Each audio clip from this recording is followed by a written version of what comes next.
এই শীতের সন্ধ্যায় বালি এলাকায় একেবারে নতুন মোমো জয়েন্ট পাওয়া যাচ্ছে নানা রকমের সুস্বাদু মোমো। দোকানটায় আসতে গেলে বাদামতলা পেট্রোল পাম্প থেকে লালবাবা কলেজের দিকে যেতে ডান হাতে এই ছোট রোডের উপরই দোকানটি। মোটামুটি বিকেল 5টা থেকে দোকান খুলে যায়, রাত 9টা অবধি ওপেন থাকে। মেনুটার মধ্যে শুধুমাত্র এখন মোমো পাওয়া গেলেও পরবর্তীকালে ওনাদের ইচ্ছা আছে আরও কিছু আইটেম অ্যাড করার।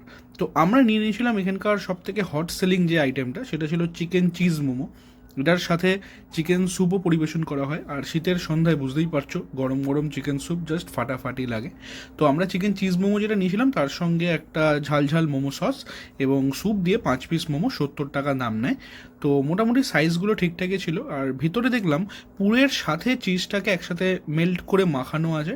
এর ফলে প্রত্যেকটা বাইটেই চিজটা তোমরা ফিল করতে পারবে। আমার পার্সোনালি দুর্দান্ত লেগেছে মোমোটা। এই এলাকায় এত ভালো মোমো খুব একটা কিন্তু দেখা যায় না। দামটা বলতে পারো একটু বেশি, তবে যে কোয়ালিটি এবং কোয়ান্টিটি ওনারা দিচ্ছেন তাতে কিন্তু ওয়ার্থ ইট। এরপর ওনারা বললেন ওনাদের গন্ধরাজ মোমোটা ট্রাই করে দেখতে। আমি সত্যি কথা বলতে গন্ধরাজ মোমোর খুব একটা ফ্যান নই, খুব একটা পছন্দ করিও না, আর এই সবুজ রঙটাও আমার পার্সোনালি খুব একটা পছন্দ নয়। তবে মোমোটা খেয়ে কিন্তু এর মধ্যে গন্ধরাজ লেবুর সুন্দর একটা ফ্লেভার আমি পেয়েছি।